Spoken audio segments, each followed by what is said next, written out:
Thank you, Madam Chairperson. I hope you will be as indulgent as you were to my previous speaker. This subject is very personal to me, as I am one of the many millions who contracted COVID and has recovered from it. This is also even more personal to me because we have lost a colleague from our state, Sri Vasant Kumar, to COVID.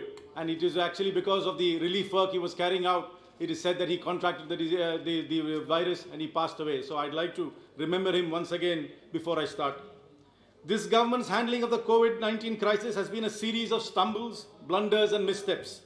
It's been the story of the strictest lockdown in the world, the smallest actual fiscal stimulus leading to the biggest plummeting of the GDP, only for us to become the world's COVID epicenter anyway. The government failed to speak about the concerns of COVID in India long after the first case in January. The government was in denial. As late as March 13th, the government was saying that the COVID was not a health emergency. And then we moved straight from inaction to an absolutely unplanned lockdown, with no word on what would happen to lakhs of migrant laborers stranded and no acceptance of the scale of the ordeal which people were put through. My eloquent colleague, Shashi Tharoor, very poignantly recollected the cycle journey a young girl had to take with her father. And also we have seen very, very telling images of migrants walking hundreds and thousands of kilometers. In this moment, I'd like to thank two of the parliamentary colleagues from Maharashtra, Sri Shivacharya of Solapur and Sujay Patel, both, even though belonging to another party, were more than willing to help migrants from my constituency who were working in that state to come back to Tamil Nadu. The government locked down again and again. Then again, just as cases surged, they ended up opening everything. We were told to bang thalis and light candles. Perhaps well-meaning gestures. But what was actually done for the corona warriors, this supposedly was for? Across the country, there were complaints of no necessary masks and PPE suits for healthcare professionals being pushed to their very limits to deal with the ramifications of the unplanned unlocks. There was no rational in saying that this is going to be like the Kurukshetra, which took place for 18 days, and this will be one in 21 days. There are many saints and there are many scholars amongst us in this house. They know the Mahabharata better than me. And you know that there is no Krishna, no Dharma, or no Arjuna among you.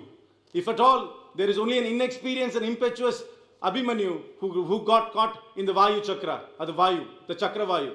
That's what this government has done.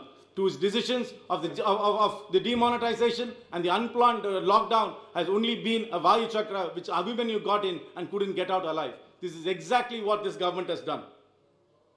We have no data on how many healthcare professionals and how many police officials have got the corona and are passed away in corona. Nor do we know of how many migrant laborers are being affected because of this thing. We have no data on the suffering of the people of this country. Even the gods, in their battles against the worst demons, have consulted each other. You all know the story of the Narasimha Avatar, when the gods got together to consult on how to defeat Hiranyakashipu. But this government, which is filled with Sarvajnanis, does not deign to consult anybody, does not call for an all-party meeting, does not take our views into account, does not consult experts. All they do is in their own vortex of ignorance, and they take decisions which affect everybody all the time. Yesterday, the finance minister referred to 23, the number 23, and said that we need to be taking care of it.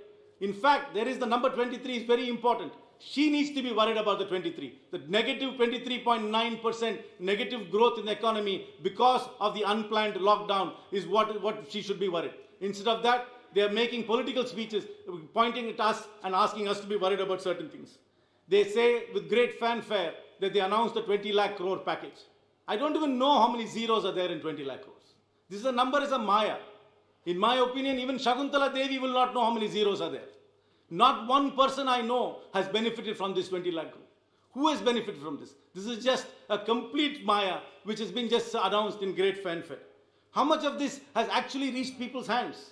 There is absolutely no data to suggest that this scheme is actually working on the ground. The Honorable Speaker in his opening remarks asked us to give examples of what we have done in our constituencies for this crisis. But, Madam, you have taken away MP lads. What can we do?